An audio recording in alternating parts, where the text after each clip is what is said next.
What if the very future you are desperately waiting for is the exact thing stealing your life today? Have you ever noticed how often you tell yourself that peace is just one step away? I will finally relax when this project is over. I will be happy when the weekend arrives. I will let myself rest when my life looks a little more stable. If you have ever felt exhausted by this endless cycle of waiting, or if you feel like you are always rushing toward a tomorrow that never quite arrives, this is for you. Stay until the end, because the final lesson may completely change how you experience the quiet moments of your life. Here is the truth few people want to face. The habit of waiting to live is one of the deepest forms of suffering. We condition our minds to believe that the present moment is simply a waiting room, an obstacle to survive before the real joy begins. We treat today as a sacrifice for a better tomorrow. But Buddhist wisdom teaches us something profoundly different. It reminds us that tomorrow is an illusion, a beautiful but empty dream constructed by the mind. When we attach our happiness to a future condition, we are actively rejecting the only reality we will ever actually possess right now. We hold our own peace hostage, demanding that the universe meet our conditions before we allow ourselves to take a single, deep breath. Imagine a weary traveler walking through a magnificent, ancient forest. The air is cool, the sunlight filters gently through the leaves, and a clear stream runs beside the path. But the traveler's eyes are locked entirely on the distant horizon. They are searching for a mythical golden city they believe exists at the end of the road. They walk faster and faster, ignoring the quiet shade, stepping right past the fresh water, entirely consumed by the destination. Years pass. The traveler finally reaches the end of the road, exhausted, only to find an empty field. The golden city was never there. The magic was the forest. The magic was the journey.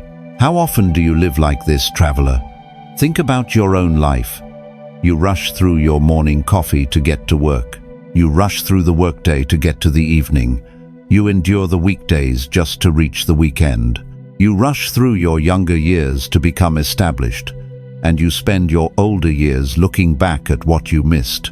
We spend our days treating life as a quiet emergency, constantly leaning forward into the next hour, hoping that the next moment will finally be the one where we feel safe enough to be happy.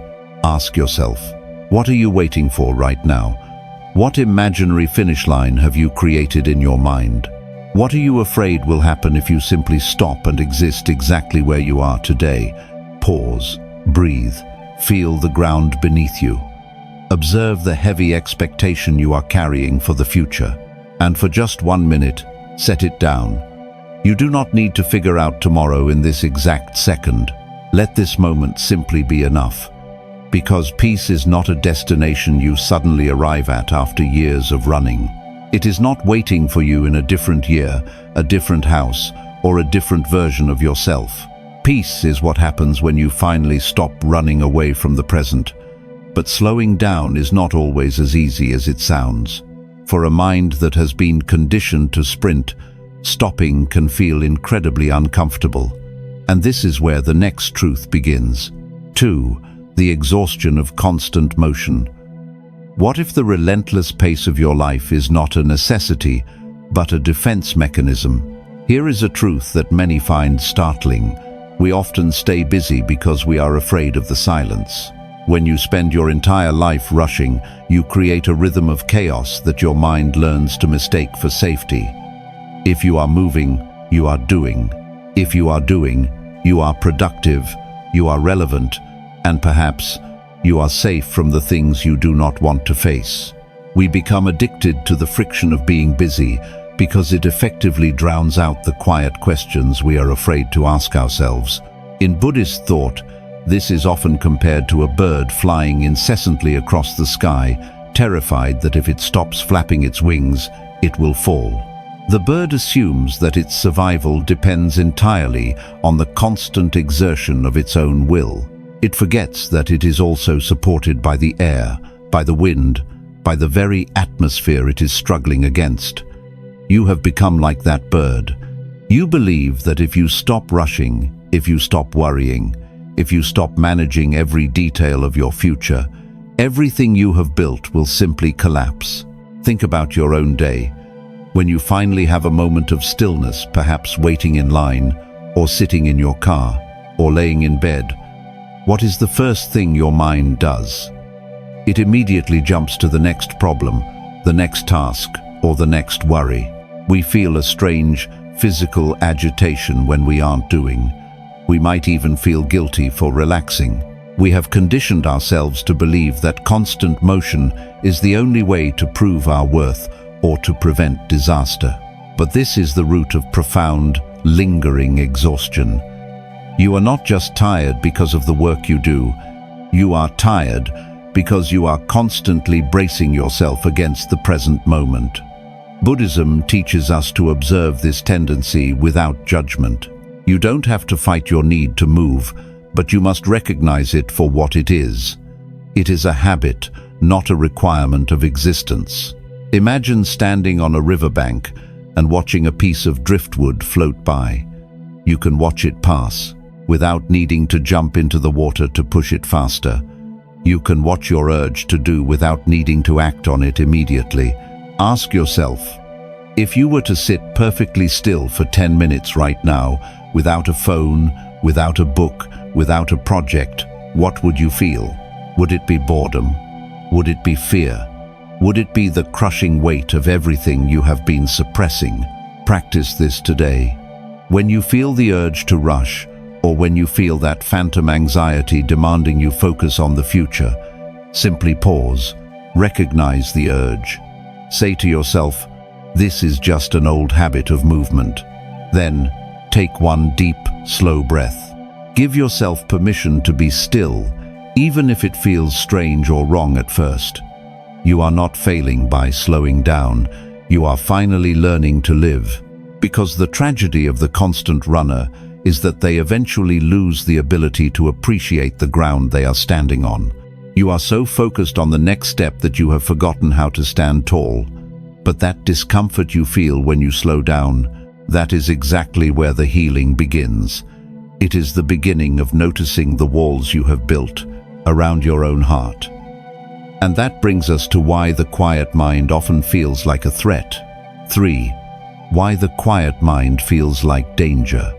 What if the silence you are so desperately avoiding is the only thing that can actually heal you? Here is the truth that often catches us off guard. When you have spent your entire life running from storms, a clear sky does not feel peaceful. It feels like a trap. The tighter you hold on to your identity as someone who is struggling, the more you suffer when the struggle fades. When you finally reach a moment of safety, when the workday is done, when the house is quiet, when there is no immediate crisis to solve, a strange anxiety often rises. You feel an unsettling shift in the air. Instead of sinking into relaxation, your mind begins to frantically search for a problem. You replay an awkward conversation from 3 years ago. You start worrying about a distant future event that may never happen. You invent a reason to be upset. Why? Because after a lifetime of rushing and bracing for impact, stillness feels incredibly unsafe. Buddhism reminds us that the untrained mind is constantly searching for something to attach itself to. It craves a focal point, even if that focal point is pain, worry, or fear. When the external world becomes quiet, the mind creates internal noise to maintain the illusion of control. One of the deepest lessons of Buddhism is learning to observe this restlessness without becoming it. You do not have to believe every thought that screams for your attention in the dark. Imagine a small wooden boat that has been tossed violently in a fierce ocean storm for many days. The sailors have spent every waking hour bailing water, pulling ropes, and bracing against the wind. It is exhausting, but it is a rhythm they understand. Then, suddenly, the wind dies. The dark clouds break. The water becomes perfectly still, reflecting the moon like a vast, quiet mirror. But instead of resting, the sailors panic. They run around the deck, terrified of the calm, convinced that a bigger wave is hiding just beneath the surface. They have forgotten how to exist outside of the storm. You are the sailor on that boat. Your mind has become so accustomed to surviving rough waters that you no longer know how to float on a calm lake. Think about your own life. When someone is finally kind to you without an agenda, do you push them away because you do not trust it? When you have a free evening with absolutely no obligations, do you instantly fill it with distraction, scrolling on a screen, or finding a task to do? You are terrified of the calm. You are deeply afraid that if you let your guard down and simply exist, the world will pull the rug out from under you. Ask yourself, why does peace feel like a threat? What are you afraid you will hear if the noise completely stops? What ancient fear is hiding just beneath your need to stay busy? Pause. Breathe. The next time you find yourself in a quiet room and that familiar wave of panic begins to rise, do not run, do not pick up a distraction. Let the feeling rise without making it your identity. Sit quietly and let your mind search for a problem. Watch it pace back and forth like a caged bird. Do nothing, just breathe. Prove to your mind that the quiet is not a danger, because peace is not the absence of noise. It is the courage to sit in the quiet without creating a new storm. But learning to trust the stillness requires you to drop a very heavy burden. And this is where the next truth begins. Because you can never find rest as long as you are the one keeping yourself locked out of it. 4. Stop holding your own peace hostage. What if the only person standing between you and a peaceful mind is you? Here is the truth few people want to face. We spend so much of our lives blaming our exhaustion on external circumstances. We blame our heavy workloads, our difficult relationships, the expectations of others, or the unfairness of the past. But underneath all of that noise, there is a quieter, more painful reality. We actively choose to withhold peace from ourselves. We create endless conditions and rigid rules for when we are finally allowed to feel okay. Think about the silent bargains you make in your head every single day. You tell yourself you will finally let go of your anxiety once a certain project is finished. You decide you will feel worthy of rest once your bank account reaches a specific number. You promise yourself you will relax as soon as your family is perfectly settled, or when you finally receive the apology you are waiting for. You are treating peace like a trophy that must be earned through suffering, perfection, or endless waiting. You have taken your own joy hostage, and you are refusing to release it until life meets your impossible demands. Buddhism reminds us that this conditional living is the very engine of human suffering. When you attach your inner stillness to an external outcome, you surrender all of your power to a world you cannot control. Buddhist wisdom teaches us that peace is not a future achievement. It is a present moment practice. It is not something you are granted after you fix every single problem in your life. Non-attachment means dropping the belief that your reality must be flawless before you are allowed to take a deep breath. Imagine a beautiful bird sitting inside a small, rusted metal cage. The bird is exhausted, its wings are cramped, and it sings a quiet song about wanting to fly. But if you look closely, the door to the cage is wide open. It has always been open. The bird is not trapped by the metal bars. It is trapped by the belief that it must wait for the exact right moment to leave.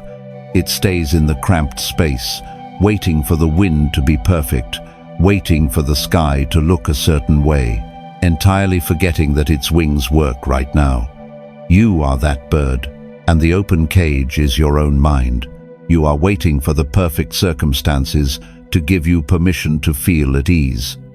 You look around at your unfinished tasks, your unhealed relationships, your fear of failure, and you decide that the world is too messy to step out of the cage. You are waiting for life to hand you a guarantee that you have worked hard enough and worried enough to finally rest. But that guarantee is never coming. Ask yourself, what ransom are you demanding from life before you allow yourself to feel peace? What rule have you made up in your head that says you must keep suffering today? Pause. Breathe. Notice the heavy conditions you have placed on your own shoulders. Stop trying to negotiate with the future. You do not have to fix every broken thing in your life before you are allowed to experience a moment of stillness. You can be a work in progress and still deserve a quiet mind.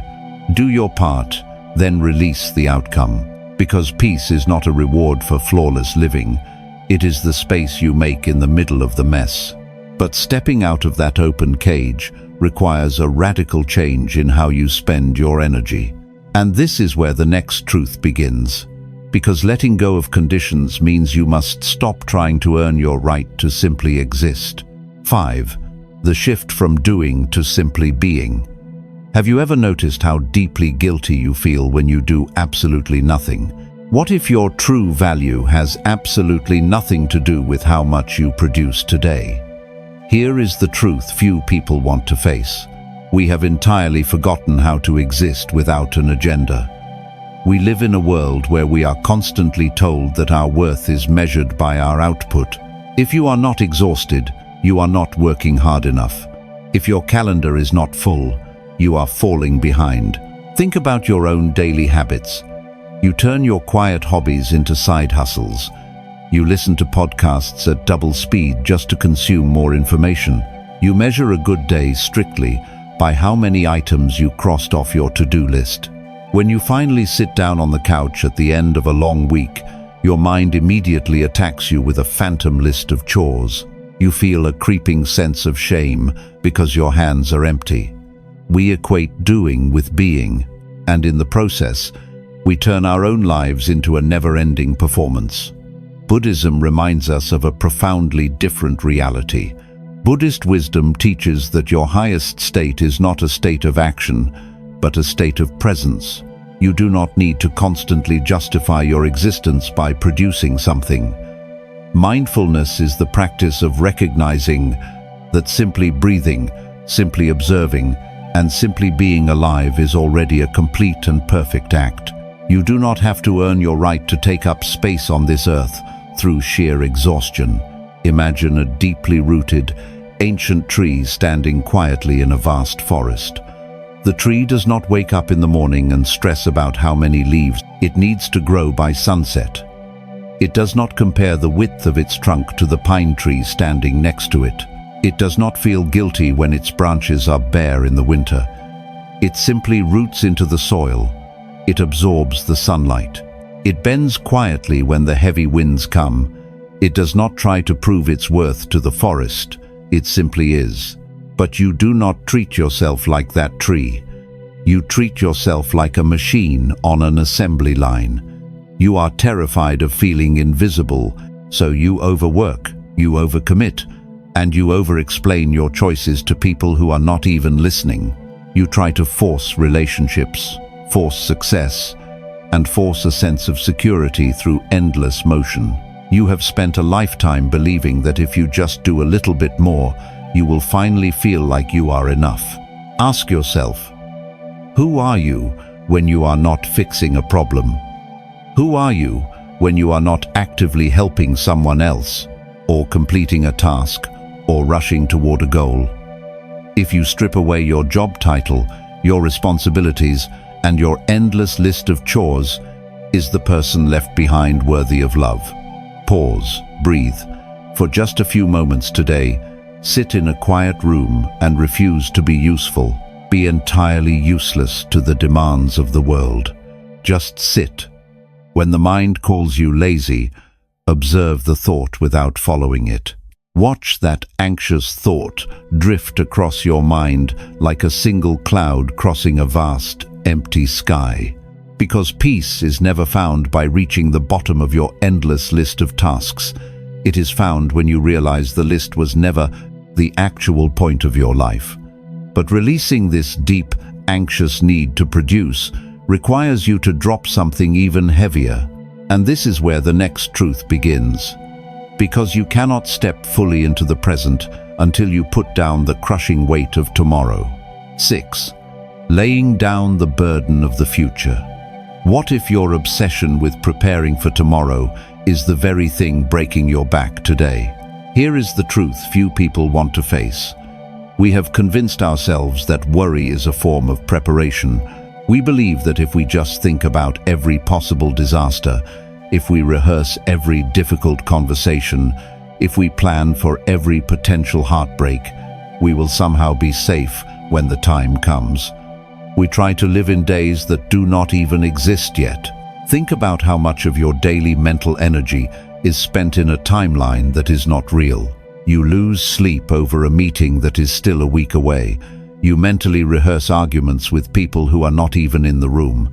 You worry about losing a relationship that is perfectly fine today. You try to manage the financial security of a decade from now, while ignoring the sunlight falling on your hands right now. You are dragging the immense, crushing weight of tomorrow into the fragile space of today. In Buddhist thought, the future is recognized for what it truly is, an illusion. It is a ghost created by the mind. Buddhism reminds us that our desperate attempt to control the unknown is one of the deepest roots of human suffering. When you constantly project your consciousness forward, you abandon your actual life. Non-attachment does not mean you stop caring about your future. It means you stop trying to wrestle it into submission. You accept the fundamental truth of impermanence. The only thing you can ever truly touch, shape, or experience is this exact passing moment. Imagine a traveler who is walking through a beautiful, winding mountain pass. But instead of enjoying the walk, they are dragging a massive, heavy sack of jagged stones behind them. Every stone has a label written on it. What if it rains next week? What if the bridge is broken 10 miles from here? What if I lose my map? The traveler is entirely exhausted, barely able to take another step, sweating and suffering under the weight of the bag. They do not realize that not a single one of those stones is a real obstacle on the path today. They are carrying the weight of a storm that has not even formed. You are that traveler. You are dragging a heavy sack of what-ifs through your daily life.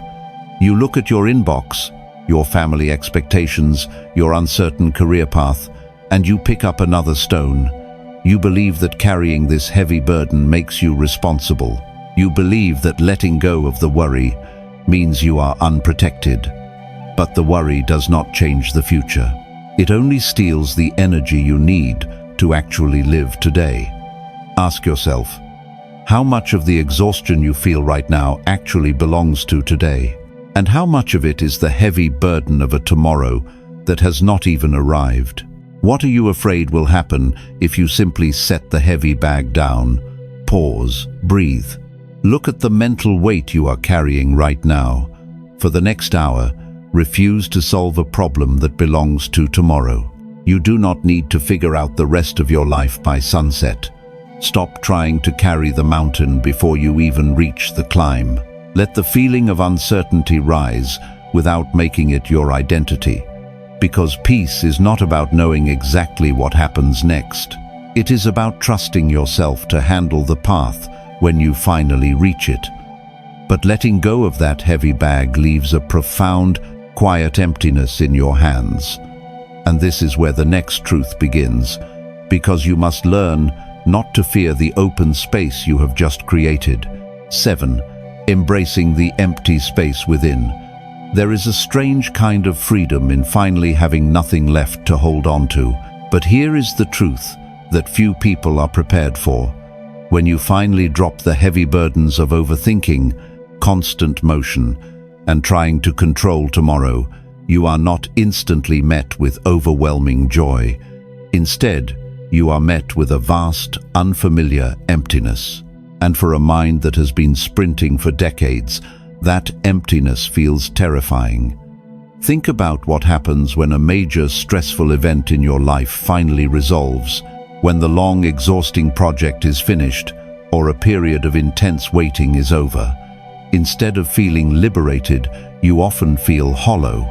You pace around your house. You immediately open your phone to consume endless information. You reach out to people you do not even want to talk to, just to create a sense of noise. You start looking for a new problem to solve.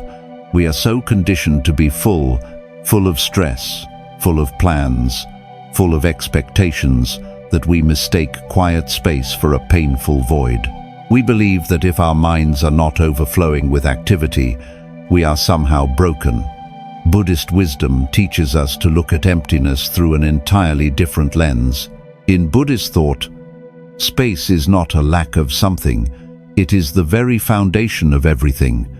Emptiness is pure potential. Think of a simple clay bowl. It is not the clay that makes the bowl useful, it is the empty space in the middle. If the bowl is already full of old dirt, it cannot receive fresh water. One of the deepest lessons of Buddhism is that you must empty yourself of the noise before you can receive anything new. Imagine a beautifully built room in a quiet house. For years, the owner has crammed this room with broken furniture, heavy boxes of things they do not need, and thick curtains that block the sun. The room is dark and suffocating. One day, they finally carry every single piece of clutter out the door. They sweep the floor. They open the windows to the sky. But when they stand in the center of the clean room, they panic. The echo of their own footsteps frightens them. The stark sunlight feels too bright. They are so used to the cramped, chaotic survival that they immediately want to run outside and drag the old junk back in just to feel normal again. You are standing in that beautifully cleared room of your own mind. You have finally put down the heavy stones of the future. You have stopped forcing the timeline of your life. But now, a quiet evening settles and no one is demanding your energy. And instead of resting, you panic at the echo. You try to drag the junk back in. You log on to social media to fill your mind with the opinions of strangers. You reopen old emotional wounds just to have something to feel. You are terrified of the beautiful open space you have finally created. Ask yourself, what are you rushing to fill your empty moments with? When the silence finally arrives, what is the first distraction you reach for? Is it possible that the emptiness you are running from is actually the peace you have been begging for? Pause. Breathe. The next time you find yourself with an unexpected hour of free time, do not fill it. Let the room remain empty. Sit by a window. Let the mind echo for a moment. Do not turn on the background noise just to distract yourself from your own company. Stop trying to entertain a mind that simply needs to rest, because peace is not about packing your life with better, more positive distractions. It is about becoming comfortable with the quiet space in between the notes of your life. But allowing yourself to remain in this open space requires a new kind of trust. And this is where the next truth begins. Because you must eventually stop just visiting the stillness and learn to make it your home. 8. Making stillness your safest home. What if the place you have spent your entire life running away from is the exact place you were always meant to rest? Here is the truth few people want to face. We often treat inner peace like a temporary vacation. We visit stillness for an hour on a quiet Sunday morning, or during a peaceful walk, or in the brief, silent moments just before we fall asleep. But the moment a challenge arises, a difficult conversation, a sudden change of plans, or an unexpected delay, we immediately pack our bags and move right back into chaos. Think about how quickly you abandon your own calm. We tell ourselves, I had a peaceful morning, but now it is time to face reality. We say this as if reality must inherently be brutal, chaotic, and rushed. We view the panic as our true home and the peace as merely a short, fragile break. We believe that to survive the modern world, we must constantly wear the heavy armor of stress, treating a quiet mind as a dangerous vulnerability. Buddhism reminds us that the true sanctuary is not a physical place, nor is it a temporary state of mind that depends entirely on a perfect environment. It is an internal anchor. In Buddhist wisdom, Taking refuge does not mean running away and hiding from the world. It means finding a quiet center within yourself that remains untouched by the shifting, unpredictable circumstances of your daily life. It is the profound realization that stillness is not a fragile glass house that shatters at the first sign of trouble. It is a fortress. Imagine the vast, open ocean during a violent storm. On the surface, the waves are terrifying. They crash and break, tossing massive pieces of driftwood like small toys. The wind howls, and the water is a chaotic, blinding churn of foam and fury. But if you dive just 100 feet below the surface, the water becomes completely calm. The silence is profound. The currents move slowly. The deep ocean is not fighting the storm above. It simply remains anchored in its own immense depth. The surface may be pure chaos, but the deep water is always perfectly still. You spend so much of your life living exclusively on the surface of the waves. You let a critical comment from a coworker toss you into the air. You let the pressure to succeed crash over your head. You believe that you are the storm. You forget that you also have a profound, quiet depth within you. You step into a tense room, and instead of holding your ground, you absorb the tension. You mirror the anxiety of the people around you. You do not have to absorb the chaos. You can listen to a rushing world without joining the rush.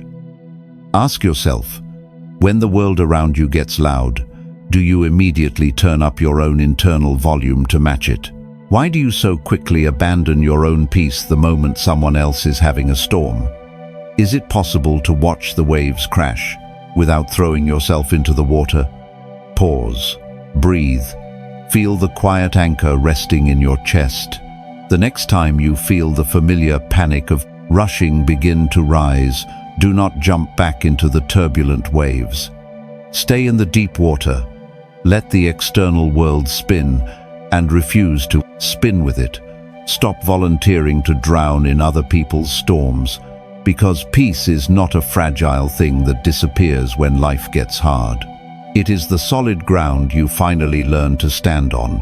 And this brings us to the final, quiet truth. Because the season you have been desperately waiting for is no longer in the distance. 9. You do not need to wait anymore. What if the quiet permission you have been waiting for your entire life was already granted? Think back to the exhausted traveler we spoke of at the beginning of our journey. The one rushing blindly through the magnificent ancient forest, ignoring the cool shade and the clear water, desperate to reach a mythical golden city that did not exist. You have lived so much of your life like that traveler. You have put your joy, your breath, and your peace on layaway. You told yourself you would finally be happy when the season changed. You promised yourself you would rest when the work was done. You decided you would feel safe when your life looked a little more stable.